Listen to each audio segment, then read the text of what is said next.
My fiancée thought it'd be funny to pretend she cheated on me as a prank, but I'd had enough and took back the diamond ring I used to propose.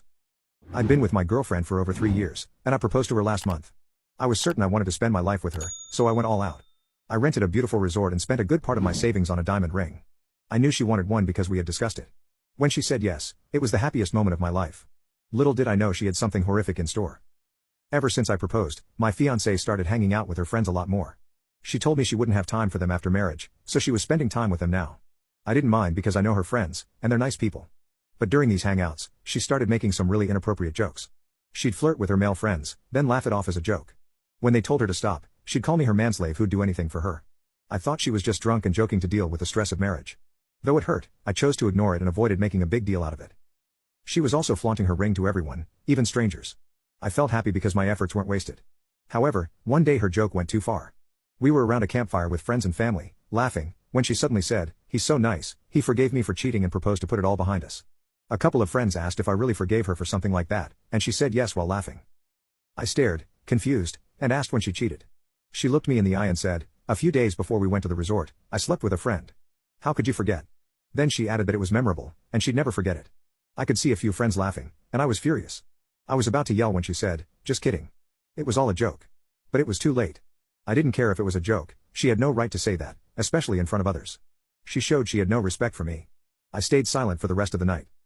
Back home, I wanted to confront her, but she acted like nothing happened, rushing to shower and leaving the ring on the table. I was livid that she didn't even want to talk, so I made a decision. I took the ring, packed a few things, and went to a friend's house. I texted her that the wedding was off and that I wasn't sure if I wanted to marry her anymore. I don't know if I'll end things, but I can't marry someone who casually mocks me and doesn't care about my self-respect. She called me in tears, saying I was too sentimental over a joke.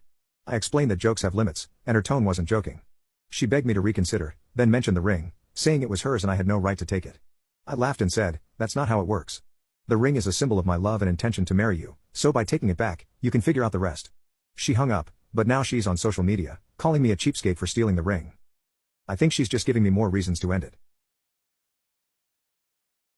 I forbade my wife from attending the funeral of the man she cheated with 13 years ago. Now she's furious, saying she just wants to pay her respects. My wife and I have been married for 15 years, and it's been a rocky road, especially after what happened in the second year of our marriage. Back then, I was deployed, and my wife went back to her hometown to stay with her mom. During that time, she ended up sleeping with a guy I'll call SD, someone she knew vaguely growing up. They hadn't seen each other in years, but he happened to show up at my daughter's birthday party because his mom was an old friend of my mother-in-law. A few days later, after reconnecting, they hooked up. I nearly divorced her when I found out. The only reason I didn't immediately kick her out was that she confessed the affair to me herself as soon as I got home. She didn't try to justify it with the typical "I was lonely" excuse. No, she flat out said she had been a fucking dumbass. Her words, though I agreed, and that she felt sick and disgusted with herself. She immediately cut all contact with SD, and after a lot of counseling and healing, we managed to work through it. Ever since, my wife has gone above and beyond to prove I made the right choice in giving her another chance. But yesterday, my mother-in-law called and mentioned that SD died in a workplace accident. They're having a funeral for him this weekend. My wife told me she wants to go to the funeral, and it was like a punch to the gut. I felt nauseous, and all those horrible memories came rushing back. Her confession, my tears, my shattered image of her, and the fear that I'd lose my family and only see my daughter half the time. It was like reliving the worst days of my life. I asked her why she wanted to go, especially since she hasn't spoken to this guy in over a decade. Not to mention, he's the man she cheated on me with while we were married. She keeps saying things like, "It's the right thing to do and I just want to pay my respects." But I can't stop repeating how hurt I am by her decision. This guy has had no part in her life for so long,